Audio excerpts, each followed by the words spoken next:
"Where did I come from?" asked Shadrach as we pulled up to his football game at Fleigenbaum Field. Having never been married, I thought I'd be exempt from ever having to discuss the birds and the bees with a 6-year-old quarterback, so I never put much thought into what I'd say if asked. Looks like I was going to have to punt. "Well, Shadrach, each month, in one of your mommy's 2 ovaries, a few immature eggs develop into follicles. The mature follicle releases an egg during ovulation, which turns into the corpus luteum. Progesterone prepares the endometrium in anticipation of the embryo. Then, your daddy's sperm travels up the fallopian tube where it fertilizes your mommy's egg, mixing her X chromosomes with his Y chromosomes to create a zygote and blastocyst. Thanks to human chorionic gonadotrophin, 9 months later you were born." "I just meant what town was I born in," said Shadrach. "Meshach said it was Toledo, but Abednego thinks it was Cleveland." Since I'd already opened the door to the wonders of human reproduction, Shadrach had me cornered for the discussion. Evidently, neither of his parents wanted to get involved. I don't blame them. My father never sat me down either.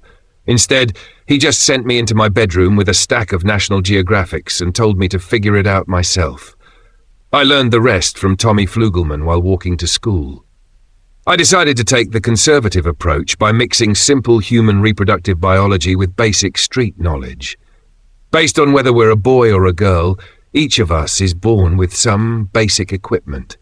Boys have a monkey and girls have a beaver.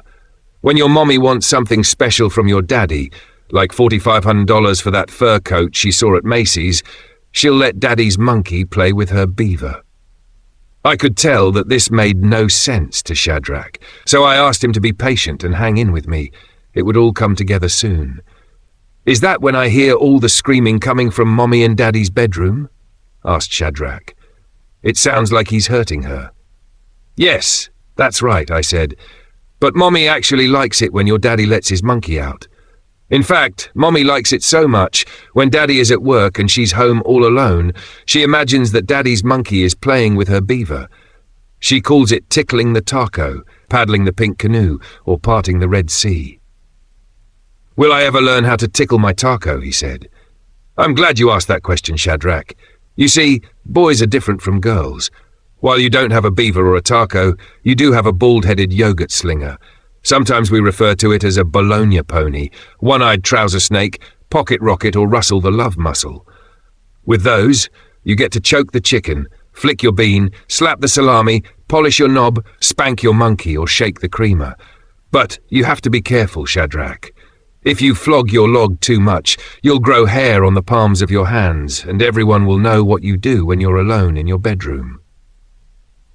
"This morning," he said, "my one-eyed trouser snake was pointing straight out of my pajamas and left a pool of man chowder on the sheets, or at least that's what Tommy calls it. Has that ever happened to you?" I told him, "There's nothing wrong with waking up in the morning to a little baby gravy in your jammies. They call it a wet dream, and it just means that your man plumbing works. But I wouldn't leave your bedroom until it crawls back into your PJs."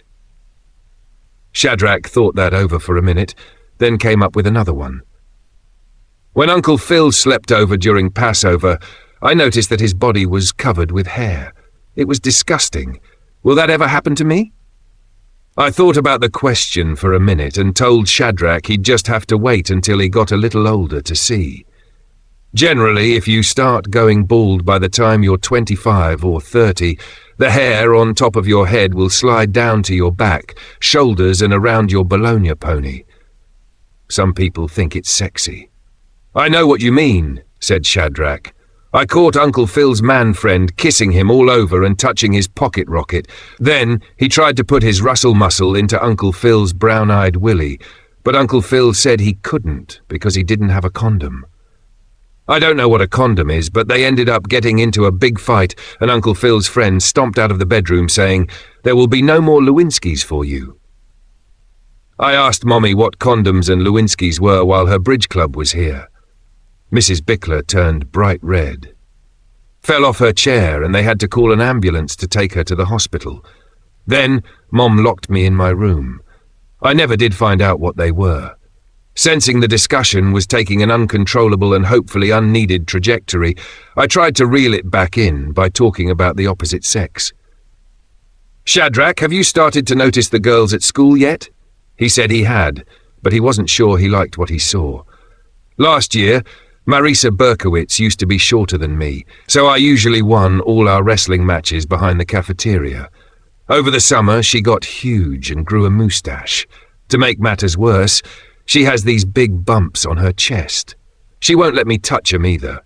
Will I grow bumps on my chest?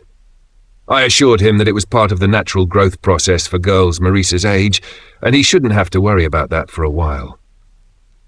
When you get to be 65 or 70, you'll probably grow man bumps and have to wear a brassiere. But wearing a bra at 70 years old will be the least of your worries. By that time, you probably won't be able to pee anymore, and your love stick will stop standing up on its own. If you want to continue playing hide the hot dog with your wife, you'll have to drop $400 a month on these little blue pills called Viagra, just to make sure you'll be able to tickle her taco. "Sheesh," said Shadrach. "Life gets really complicated when you get older, doesn't it?" I had to agree. Things are simpler when you're a child from somewhere in Ohio.